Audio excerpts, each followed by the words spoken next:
Once you have the hollowed oval shape from adding two pinch pots together, then you can start forming the body. You guys are going to be working from reference photos, whether it's on your computer or on your phone. I just so happen to have this little figurine here, so I'm going to show you guys the process that I go through to make this giraffe. So when I look at this body, it's not a straight oval. It's a little bit thicker here, it's thinner here. So before I start adding any sort of pieces onto it, I'm going to start shaping this. So I add a little bit of water so I can kind of move and press my fingers and pinch a little bit. Remember, it shouldn't end up popping if you have put this together correctly. So I know that the back side is a little bit skinnier, the belly dips down a little bit, the back is going to come up. So that way when I start adding my head on, when I start adding the neck and the legs, the body will look a little bit more realistic. I can even kind of squeeze it and move it more into an oval shape and shape it. Everybody's piece is going to be a little bit different with this. Now, when you guys are adding legs, I told you I want it realistic, which is why you guys are working with reference photos. None of this little, I'm just going to stick a leg on that looks like a coil. Nope. You have to shape the leg before you attach it on. And then when you attach it, don't just place it on the bottom like this. So when I looked at this leg here, it's a little bit thicker and you can see that it's added on or attached to the side here. So when I make a leg, I actually make it down from the foot on up. And the sculptures, the pieces that I have here are really rough. You can see that it's not fully formed because I don't want you guys to sit here and watch me sculpt stuff for 2 hours.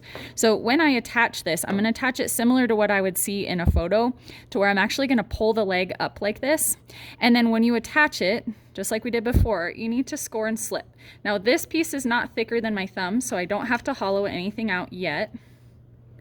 So I'm going to score, slip. And then when you're looking at your reference photo, you can see it's smoothed out on the top here, but I do see a division line right there. So I want to keep that division line. So I'm going to place the leg on, and then I can smash this side in because I don't see that in my photo. And you might need to get a back view, you might need to get a side view, you might need to get a front view of whatever animal you guys are working with. And then as always, we have our paint brushes that you can clean up the slip edges on that. Now obviously I can't support my piece by sitting it up on a plastic leg, so I would need to let that get leather hard, and then I can continue shaping the hoof and anything else that I need to shape on that. If you have a piece of clay that is thicker than your thumb, so for example the neck, same thing. If I have a giraffe neck, I'm not just going to stick it on like this. If you look, I made a large surface area for that to attach to. The larger the surface area, the less likely it is to fall off. So when I attach this on, I do the same thing. I'm going to score and slip, but I need to hollow this out. So I can even just take a tool like my knife and spin it. Okay, so now it's hollowed out, but if I were to attach this, I would be trapping all of that air. So now I need to hollow out a piece here. And when I score and slip this, I want to make sure I don't end up closing that hole. So you may need to poke that through again. That way the air that's in the neck can be released into the body of the animal.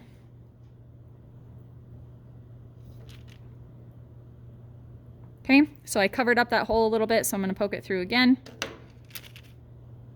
This one I should probably poke again. And then I can attach it, aligning those holes. And then same thing we did before, I'm going to smooth out the two pieces. This helps it attach and it makes it look a little bit more realistic.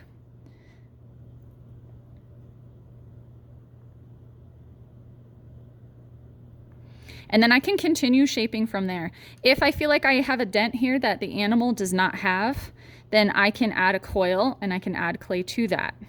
And then I can continue shaping if the head needs to come up a little bit, or I see this little bump right here, so I can take a little piece of clay. If you add small pieces of clay, you don't need to score and slip as long as you're pressing them together. So for example, if I want a little hump on the back of his neck, I'm going to smooth out both pieces of clay. I'm going to press it on and then smash it down. If you add it over a dent or a crack, it's going to end up shattering off in the kiln, so just be aware of that. So now I have that basic form and I can shape that a little bit.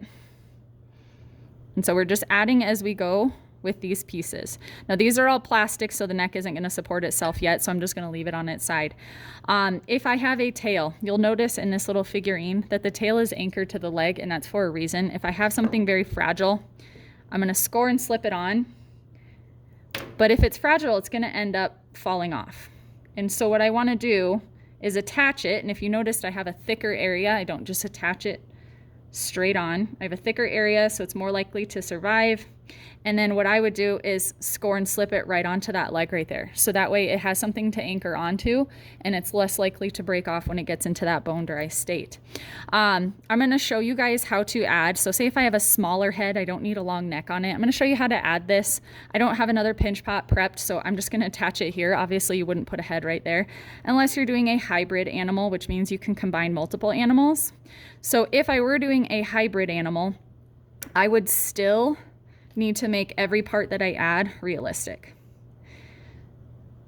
So I can't add this in a solid chunk of clay. I have to hollow it out, so I made a little pinch pot. And then when I attach it, I don't want to trap that air, so just like the giraffe head, I need to poke a hole so the air can be released. And then I'm just going to slip it on.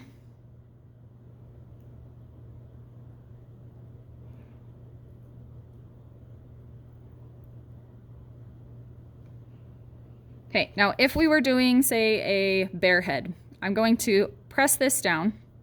And at this point, you can start shaping it. If you want to shape it prior to, you can do that as well. But just like our pinch pots that we put together, if I have air trapped and it's well constructed, I should be able to start pinching a nose out of this and shaping it. If the neck is too skinny, I can add another coil right there.